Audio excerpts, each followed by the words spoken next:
Recording. All right, so with me is Lee Camp of leecamp.net, and once again, activist, writer, soon to be TV star, maybe. We don't know. But the producer of The Moment of Clarity, one of my favorite video snippets. So thanks for the time, man. What's been going on with you and your world over the last couple of weeks? You've been kind of blowing up. Oh, thanks, man. I appreciate it.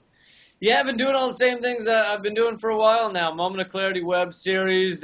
We made it into kind of a longer web show that had interviews with some of my heroes, Chris Hedges and Peter Joseph from the Zeitgeist movement, and Roseanne Barr, and some cool people have come on, and so we've been doing that. So same other stuff though, performing live a lot, touring a lot. Hmm. Got to perform in a lot of cool cities everywhere from Missouri to LA to Canada to UK. So I've been getting around. What's the most fun thing to do in Missouri? Yeah, get out.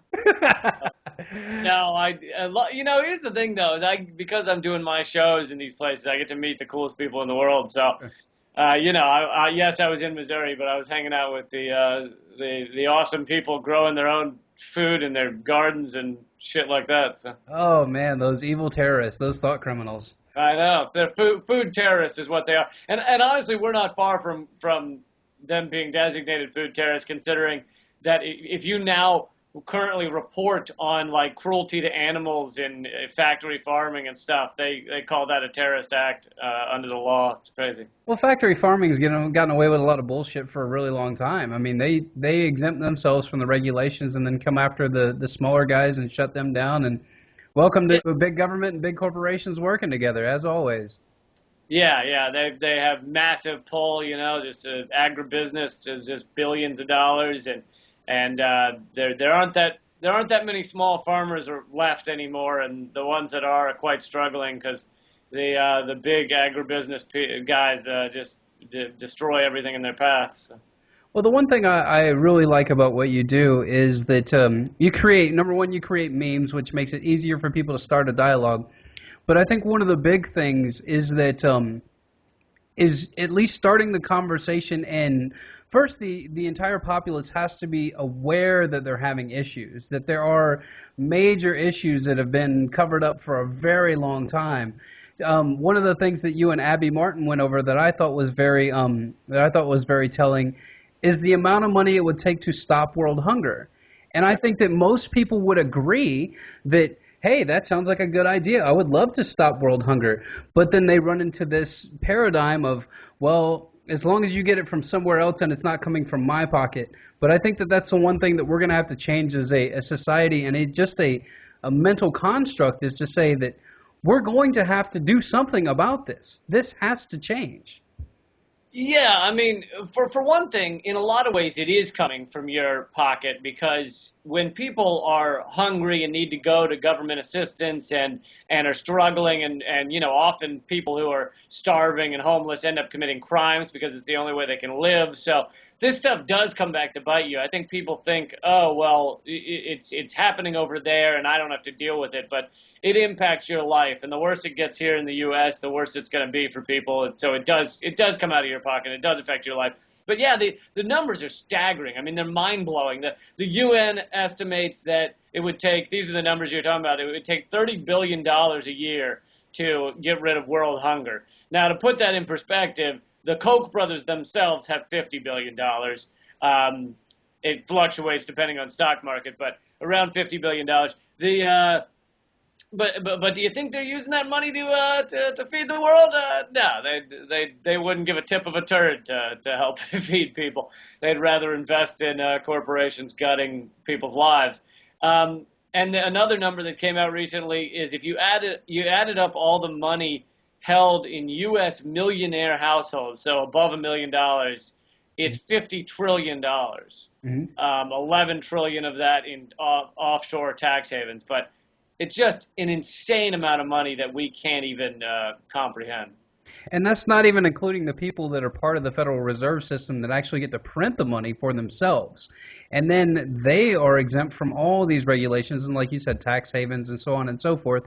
And then they use divide and conquer strategy to do like what you said. The Koch brothers don't use that money to go around and be charitable. They use it for their own little mechanized strategy in order to make more money. They use it for division. They use it for favors. They use it for anything that they can do to gain leverage. And speaking of divide and conquer, they're a good example because they have at various times funded both the Democrats and the Republicans. They more heavily fund the Republicans, but they, $100,000 of Koch brother money created I think it's called the DCCC, which is where Bill Clinton got his start. And so these guys are funding both sides because creating a corporatocracy, a power elite on both parties means that whether one party or the other is in control, they're still in control. The Koch brothers are still in control. So that's the first thing. And the other thing is gridlock. Gridlock is perfect for corporations. It's perfect for the Koch brothers. If things are jammed up and there's no change, then the corporate pillaging can continue. So. Absolutely. And getting back to what you said earlier, it's just like Barack Obama. The main donors from Barack Obama this year were both, were basically Wall Street funding. So, I mean, they were funding him, they were funding Mitt Romney. So either way, their guy wins. And it's never, or at least it hasn't been since probably the 1950s. It hasn't been about the people, and the people keep believing in the system and believing that, well, if we just do this, if we just vote for this guy, but they don't realize that it's a rigged casino to begin with. And what's interesting is, and I'm not claiming that I was smart enough to do this, but there are a few people who are smart enough to do this. If you put together if you connect the dots, you can see before these people become president why they're allowed to become president. With Barack Obama, for example, I think a lot of people, and I was one of them for a little while, thought there would be at least more change under him because he was kind of a no-name at the beginning. He came out of the blue. He got into Chicago Senate and was only there for a few years and then running for president. And so people thought, okay, this guy's kind of outside the system. He hasn't been there forever. But if you really connect the dots, he was he had the backing of Robert Rubin, the former Treasury Secretary, the guy who forced through the destruction of Glass-Steagall that allowed the banks to gamble with your money to an extent larger than we'd ever seen before. He had the backing of those type of people, even in his Senate days, his Chicago Senate days. So he got that backing early on, and that's when Wall Street knew, okay, we can get behind this guy. And without that, you don't see these guys. You don't see anyone getting very far in the presidential race unless they have that backing. Exactly. And then you look at the two people that they're trying to tout for 2016, and you have Hillary Clinton and you had Chris Christie, like up until a couple of months ago where all of that stuff came out about him. But like you said, you don't get to be in that level of politics until you get the blessing from the corporatocracy and the ruling elite. You just don't. It's just not the way that our society functions. So what is the remedy for things like this? Is it just, getting people to quote unquote wake up, and I hate that term, but is it getting people to pay attention to real ideological changes as far as how we view our world, our worldview, or does it rest in the arms of the balloteers and the people going and actually running for Congress and things like that?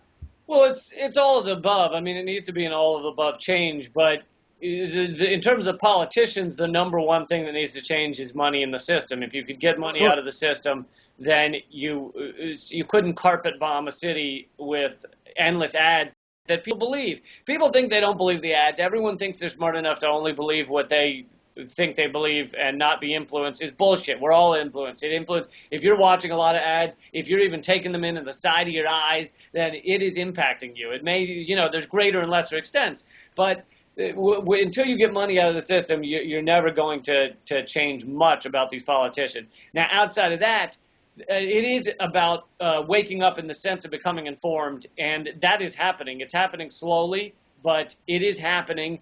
And it's because people are getting their news from a lot of outside sources, and that is, it's creating a debate. Even if people are running around trying to say, oh, Snowden's a traitor. No, he's not a traitor. No, he did the right thing. Oh, even if it is a lot of chaos and a lot of debate, that debate is there. Whereas I think 50 years ago, you would have seen the newspaper say Snowden's a traitor, and that would have been the end of the debate.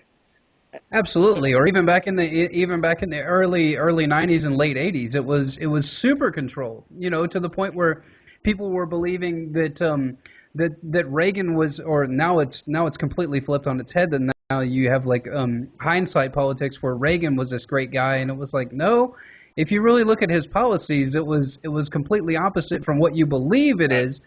Like you said, it's been parroted through the media so much, and maybe mostly from Fox News, and they understand that their listeners have a 45-second attention span, and they can just drill them every 45 But seconds, and they'll figure it out. but actually, the moment I remember, just I don't know, it really hit me like a slap in the face how much history is doctored and changed and altered. It wasn't Fox News. It was Anderson Cooper hosting the presidential debate. I don't remember which year, a while ago.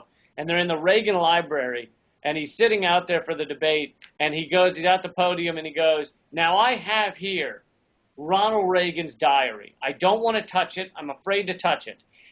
As if, and then he asked some question about Reagan and everything, as if Reagan was Jesus. And this is a supposedly unbiased journalist from CNN, not Fox News, and you're like, how this guy Reagan left office under a cloud of scandal? How can you Right. like? It blew my mind, the level of like, oh, remember our old Messiah Reagan? You're like, what Yeah. are you talking about? But I think people are, despite all that shit, I think people are beginning to open their eyes a little bit. I think you know, it's not to say like Syria is some kind of walk in the park, but is some kind of wonderland. But the fact that we didn't bomb Syria, it's the first time, and we may still push for it again, but Oh, it's the sure. first time, Or Iran, whoever's or over there. Iran, but it's the first time I've ever seen our war machine, our media and military war machine get in high gear. I mean, we're talking high gear, and start Oh yeah. pushing a bombing that they then had to back down from because of enough of America was able to find out at least enough of the truth to be like, wait, why do we need to bomb the shit out of these people? And it's the first time I've ever seen that, and I think it's because people are not just getting their truth, their reality from two channels. And that's a good way to put it, because truth is concrete, and truth is what's happening currently. And most people would mix words when they say that is reality. It is not. Truth will always be the truth. It is what's happening currently. It's not about the past or the future. It's what it's about currently. Reality is where we run into the blurry lines, like we were talking about before, where people will project a reality through this gaslighting technique that's used on Fox and all these other stations, where they would come out, and this happened to the American public for a long time in the American psyche, where they would just say weapons of mass destruction, weapons of mass destruction. It would be everywhere. They would just gaslight the public using military warfare tactics onto the public, and they would just go around parrot it.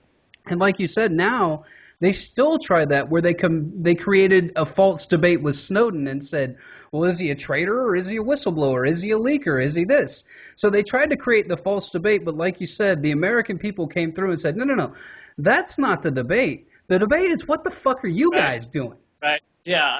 Yeah. It still amazes me the people who are like, oh, he's a traitor. Oh, he failed out of college. He failed out of military.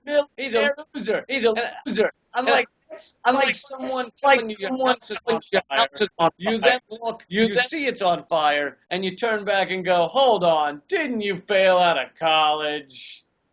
I'm not falling for this. Doesn't fucking Yes. matter. It's like you're absolutely ignoring the largest surveillance infrastructure ever created in mankind's history, taking away a right we've had for hundreds of years, and that's the debate. A right, mind you, that most of our founding fathers actually got and took up arms over and started killing people over, because that's they started having soldiers quartered in their homes, and they're like, I don't have any privacy, so I'm gonna go and take arms and go meet my friends at the corner, and we're gonna start shooting some redcoats, and Right. that's what's That's the other thing I've always tried to say is where it says in the Constitution that you don't have to have quarter soldiers in your homes. I don't think it was just that they didn't want the guy sleeping in bed with them. I think it was no. also they didn't want to be watched 24/7, which Hey, it's got a stamp yeah, on this thing? No, no, no crown stamp. All maybe right. it was about a little bit more than just I don't want to have to change the sheets on the bed for the soldier. Right. But it's a really good point, and like you were saying before, history gets tainted, and what we do have to understand is that when we're going to bring somebody truth, you have to bring it to them, number one, in a context that they can understand. In terminology, the grammar, logic, and rhetoric has to be there for you to be able to basically break them out of their mold and make them defend their argument with facts. Because what has happened when you try to get somebody to defend their argument with facts, and I don't know if you've run into this before, but I've tried unlocking many people's minds, and they'll get into the emotional downfall that is their ideology, or like we were talking about before, their perceived reality. And once you challenge their reality, they have an emotional whiplash to it, and they're going to defend it, and they're going to defend it with emotion and not facts. It's like, well, I don't have anything to hide. Really? You've never, once had your browser go haywire and end up on a porno site? They could use that against you. It's just like, come Yeah, on, man. How do you not understand the fundamental right yeah. here? There's two things with the NSA surveillance that even if you're one of those people, or I don't have anything to hide, there's two things you should consider. One is that you could love Obama. You could consider Obama as the best president we've ever had. And maybe you even love the next people that might be president. Maybe you love Hillary Clinton, or you love fucking, I don't know, Jeb Bush, or whoever the fuck. Even if you love all those people and you think they're wonderful and you don't mind them having control of this massive surveillance infrastructure, what happens when a dictator does get into power? What happens when someone you think is horrible does get into power? All of a sudden, it is a dictator's toolkit that is at their disposal. That's what you're giving them right now. So that's point one. And point two is exactly what you just said. When people say they have nothing to hide, this stuff, everything you've ever done can be used from the past when you're under suspicion. So let's say right now you say you have nothing to hide. Next week you go to a protest. All of a sudden you're under suspicion. Now they can go back 10 years and find where you skipped out on something on a tax form and use that against you or whatever. No, that's very, very true. And, one of the things that I think is very good is the movement that's happening tomorrow with Reddit and a couple of other like the ACLU and a couple of other big name websites, and that they're going to use it as a day to unify and protest against the NSA surveillance. Everybody's, putting these banners up on their website and showing people that we do have unity, because what happens in the society for some reason is that when we look for truth and we start speaking out, you feel like you're isolated on an island every once in a while. I can't even imagine what it was like for you getting up and doing comedy about this kind of stuff, because it must have been like, oh, here we go. Let's see if they buy it. Let's see what's going on. But when you go out and try to explain to people what's going on, or when you do these things, you feel like you're isolated. But now with bigger conglomerates coming out and showing that this is the wrong way to approach it, that we need to unify and just get behind it. And I don't know if legislation is the answer. Encryption, I, for one, don't want any part of the government having anything to do with me. I don't care if a private corporation gets it and then they have to file motions through a court, not some rubber stamp FISA court, but a real court in order to get stuff on me. So, what do you say about all this? I just ranted for a little bit, but this is something that really pisses me off. It really does. Yeah, as well it should. There's a lot of steps that need to be taken. Legislation's one of them. Various services that are coming out that are kind of the anti-Facebook, and that they don't sell all your data, they don't give everything to people. I think there's a lot of steps that need to be taken. So moving on, what do you see in the future for the United States? Are you seeing an awakening from all branches? Are you seeing an awakening from like all people, individuals, all ages, races, shapes, sizes, all that stuff? Or is it mostly the youth that's starting to figure out how the system really scammed them with the college education, the underwater basket weaving degree that they got? Now they can't get a job at like Quick Trip. Yeah, it's going to keep getting worse in multiple ways. In terms of the environmental suicide we're creating, the economic suicide, the continued debt enslavement that you just mentioned, all these things are going to get worse, and part of the reason that these college degrees aren't helping people is because there's going to continue to be fewer and fewer jobs. robots and computers are literally taking away all the jobs, even the more complex ones. I mean, we're 5 years from most waiters, most service jobs being done by robots, I'm sure. A lot of the jobs in the Amazon warehouses where you used to run around and pick up products to ship, they're now done by robots. So all those shit's going to disappear. All those jobs are going to disappear. Now, here's the thing. That should be a good thing for mankind if we behaved like rational beings and allowed the decrease in work to be shared, that bounty, the fact that work can be done by machines to be shared amongst everybody. Like you'd get paid as much as you got paid for 5 hours, you'd get paid for 4 hours because a robot does the rest of the work. But instead, all of that savings, all the time savings, the wealth savings, it's all going to the top. And people need to wake up. They need to become aware of these things and become aware of the fact that we have to live in a different way. We have to live in a way where we do consider our environment. We do consider what's sustainable. We do consider the fact that nowadays, in order to fucking buy a table, it's been, cut down in God knows where, somewhere in Canada, shipped to Japan or China to be put together, then shipped back to the U.S., and then you buy it here in the U.S., and then it falls apart in 6 months. And the amount you spend on shipping it around the world and the amount you spend on having a table that only lasts 6 months, we can't sustain that way. It's impossible. So, I mean, this really does bring us kind of full circle in what we were talking about earlier, in just a shift of psyche or a shift of worldview. I think that once again, one of the things that your memes do so well is it gets people the facts very quickly, and I think that it's going to take all of our efforts to get people to engage in these issues because, like you said, world hunger is an issue. 25,000 people a day die of starvation. That's absolutely stupid. There should be no reason that 25,000 people a day on this planet die from lack of food and lack of nourishment, bad water, all these other things. Environmental issues are all huge. So I think that as soon as we can get the American public, and it really does hinge on us, and I hate to say that because looking around sometimes it's kind of a dreary, it's a really, really dreary town out there, but it really will hinge on us to band together and understand that these are real world issues and that we have to acknowledge that there's a problem first, come up with an idea of how to solve the problem, and then implement it. It's not very difficult, but yet for some reason people don't want to take the step to acknowledge that there are issues. So how do we get them to acknowledge, other than the things that you're doing, other than the things that I'm doing, what's the best way to get people to acknowledge that there are issues? I think people deep down know there are issues. I mean, I think of course, they won't admit it to themselves. I think even if you were to ask a Wall Street trader whether he thought the current system could last forever, I think, and I've talked to a couple that were willing to admit that it's not sustainable. They just want to get as much money as they can before the building burns down.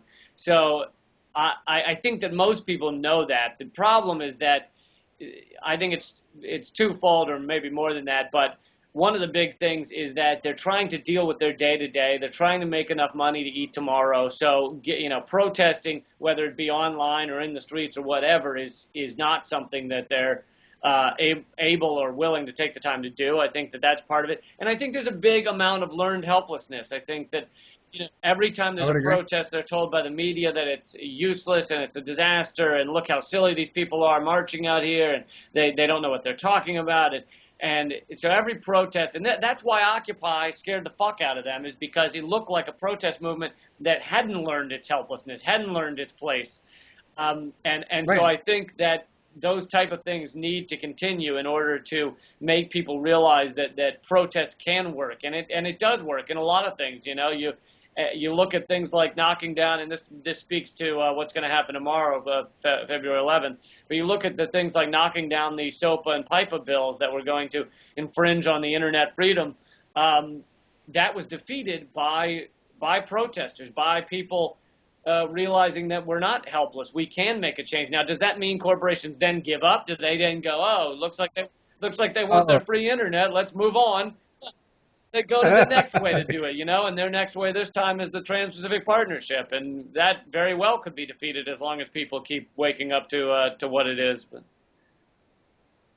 So, I mean, if we're sitting here at the precipice of human consciousness, if you will, because we are on a very enlightening path, which is, I mean, the internet gives us the ability to see other people's worldview, other people's point of view, other people's take on stuff.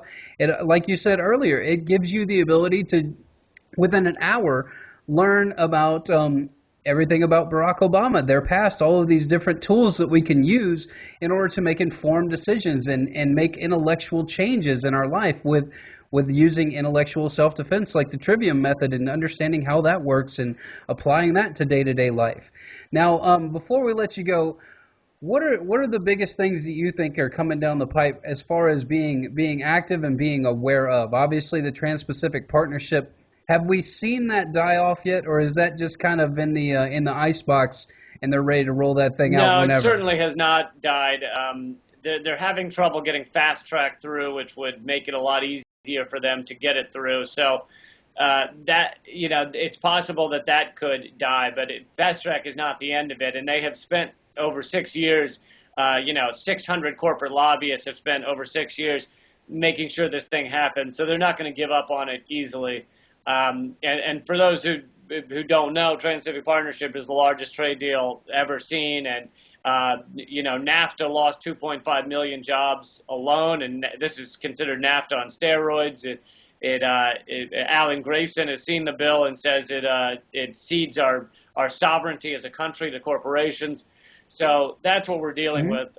Yeah, that's a massive one. Another massive one is the continued fight for internet freedom, or net neutrality, as it's called. They're going to keep trying to find ways to subvert that for a couple of reasons. One is because the freedom of the internet is making people aware of all these things, and that scares the shit out of the power elite. So they would like to find ways to decrease that awareness, which getting rid of net neutrality would be one of them. Another Sure. reason that corporations don't want internet freedom is because a corporation like Walmart could benefit hugely if their website was 100 times faster than your mom and pop shop's website.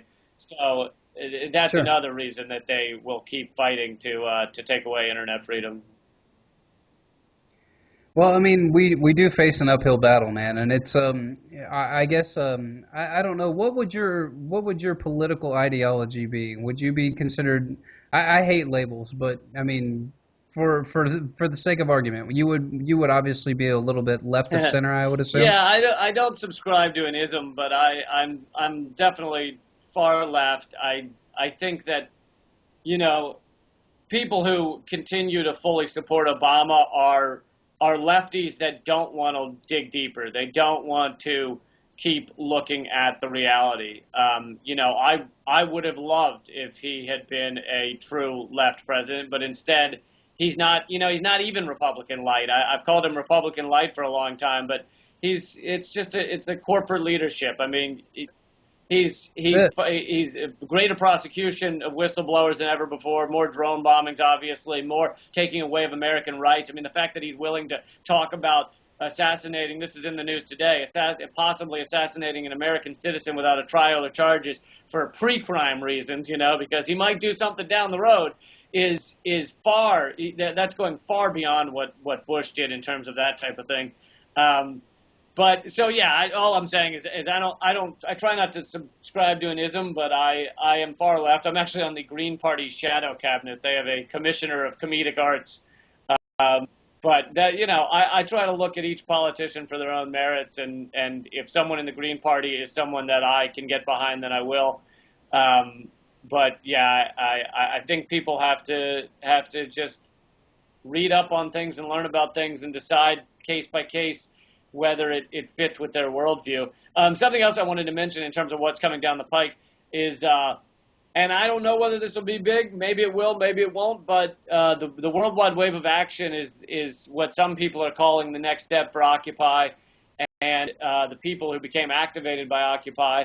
And it's not an occupation, because occupation was a tactic, and tactics need to change. It's basically all kinds of action over a 3-month span, starting April 4th, going to July 4th, in terms of various ways of protesting corporations and a variety of topics, but everything from, hacktivism to boycotting certain companies to calling your Congress people to actually marching in the streets. And they have websites and videos and everything. I think it's like waveofaction.org or whatever. But if people Google Worldwide Wave of Action, they'll find it. And who knows? It might not be big, but nothing actually makes a difference until it does. So. Absolutely, and nothing makes a difference. Like, it's there is no silver bullet to defeating the beast that we all face, which is state-run corporatocracy for the most part.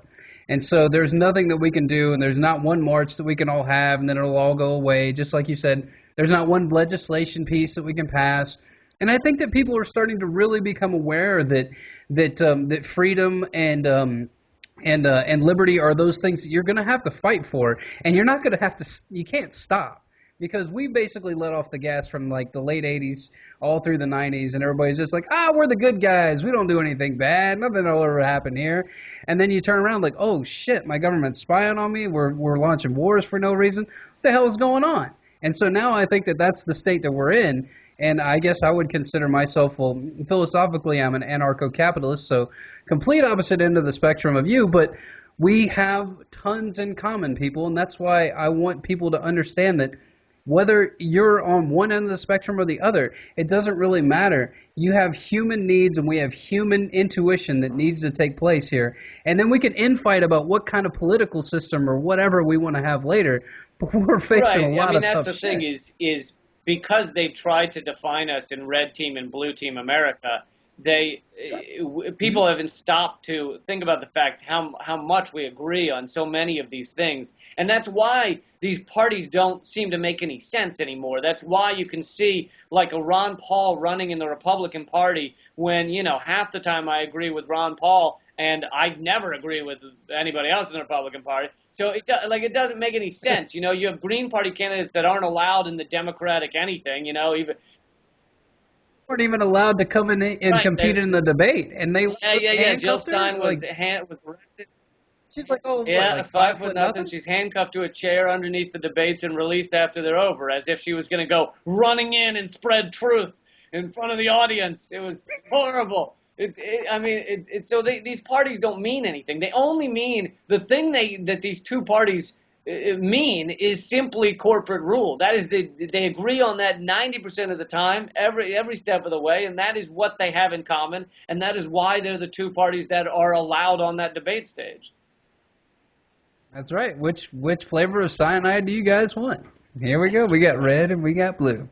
Right. Well, anything else you want to plug before you go, man? I kept you a little over, but thank you so much for the time. Anything else you got? People who go to leecamp.net or facebook.com/leecampcomedian, they will find all my stuff. I'm updating daily, and I have a podcast. I have a web series. It's all free up there. I have comedy albums and a book out. And, I'm working on that TV show. We should have details for you in late February, probably. So late this month. I really appreciate it, and keep doing what you're doing. Keep spreading truth.